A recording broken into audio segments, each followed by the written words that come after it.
Hello friends, आपका बहुत बहुत स्वागत करती हूँ आपके अपने चैनल योर एजुकेशन गाइड में। फ्रेंड्स, जैसा कि आप सभी जानते हैं, मैं आपके लिए इस चैनल पर फाइनेंस से जुड़ी नई नई अपलोड लेकर आती हूँ। आज जो मैं आपके लिए वीडियो लेकर आई हूँ उसमें मैं आपको ये बताऊँगी कि अगर आप प्रॉपर्टी खरीदने की या फिर बेचने का प्लान बना रहे हैं तो आपको किन किन बातों का ध्यान रखना चाहिए। जो बातें हमें हमेशा की तरह वीडियो स्टार्ट करने से पहले मैं आपसे रिक्वेस्ट करूंगी कि अगर अभी तक आपने मेरे चैनल को सब्सक्राइब नहीं किया है तो सब्सक्राइब कर लीजिए और साथ में दिए गए बेल आइकन को जरूर प्रेस करिए, क्योंकि जब भी मैं कोई नई वीडियो अपलोड करूंगी तो आपको उसका नोटिफिकेशन मिल जाएगा।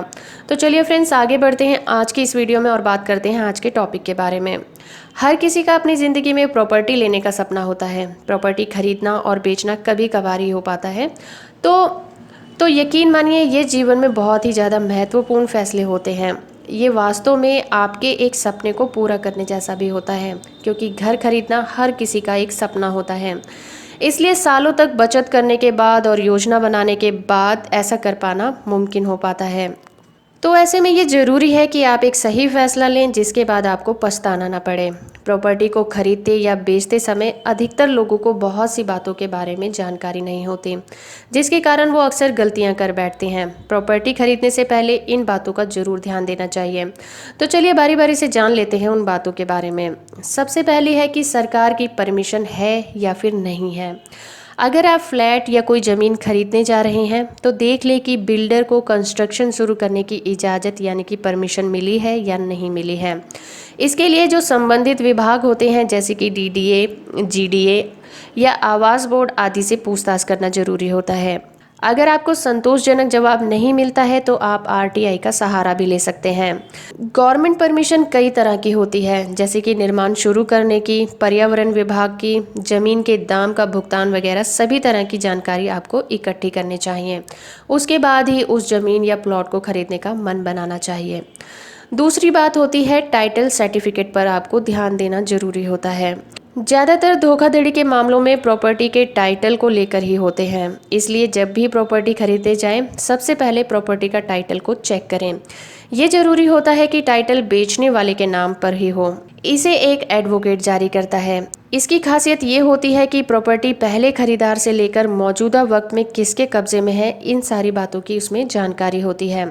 इसका यूज़ प्रॉपर्टी पर विक्रेता का हक बताने के लिए होता है। इस सर्टिफिकेट को ध्यान से जांचना जरूरी होता है, क्योंकि इसमें प्रॉपर्टी से जुड़ी अहम जानकारियां होती हैं, जिससे जुड़ी समस्याओं और मुकदमों का जिक्र भी होता है।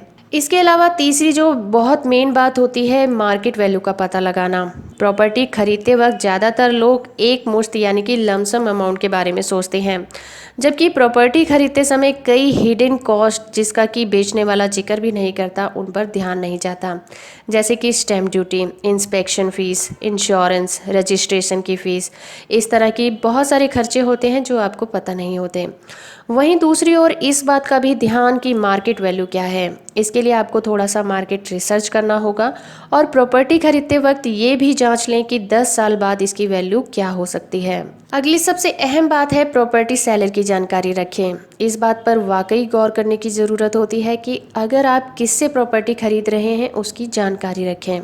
आप जिससे प्रॉपर्टी खरीद रहे हैं वो कैसे लोग हैं, इस बात की जानकारी रखें। अगर आप किसी बिल्डर से फ्लैट खरीदते हैं तो ये ज़रूर देखें कि उसने कितने मकान बनाए हैं। इससे उसकी क्षमता यानी कि कैपेबिलिटी का पता चलता है। इसके अलावा कंपनी की बैलेंस शीट पर भी आप नज़र डाल सकते हैं। अगला सबसे मेन पॉइंट होता है प्रॉपर्टी लोकेशन को भी देखना, उसको नज़रअंदाज ना करना। जैसे कि हम सभी जानते हैं कि प्रॉपर्टी खरीदना लंबी अवधि के लिए एक इन्वेस्टमेंट होता है। इस हिसाब से आपको प्रॉपर्टी के लोकेशन पर विशेष ध्यान देना चाहिए और इलाके में मौजूदा सुविधाएं, इंफ्रास्ट्रक्चर और ज़रूरी सेवा तक पहुंच कुछ ऐसी चीज़ है जिसका आप बहुत ज़्यादा ध्यान रखना चाहिए। आप इन सभी चीज़ों का ध्यान देंगे तो रहने के हिसाब से आपको सुकून मिलेगा। खासकर परिवार की सुरक्षा के हिसाब से ये अहम निर्णय भी होता है। इसलिए आपका फ्लैट सुरक्षित इलाके में होना चाहिए और वहाँ पर सारी मौजूदा फैसिलिटी अवेलेबल होनी चाहिए, जिससे आपका परिवार सुरक्षित भी रह सके और सारी चीज़ें आसानी से अवेलेबल भी हो सके। तो फ्रेंड्स, ये था आज का हमारा एक छोटा सा वीडियो प्रॉपर्टी खरीदने और बेचने के ऊपर। उम्मीद करती हूँ आपको ये वीडियो पसंद आया होगा। तो फ्रेंड्स, मिलते हैं अपनी नेक्स्ट वीडियो में। तब तक के लिए थैंक यू वेरी मच।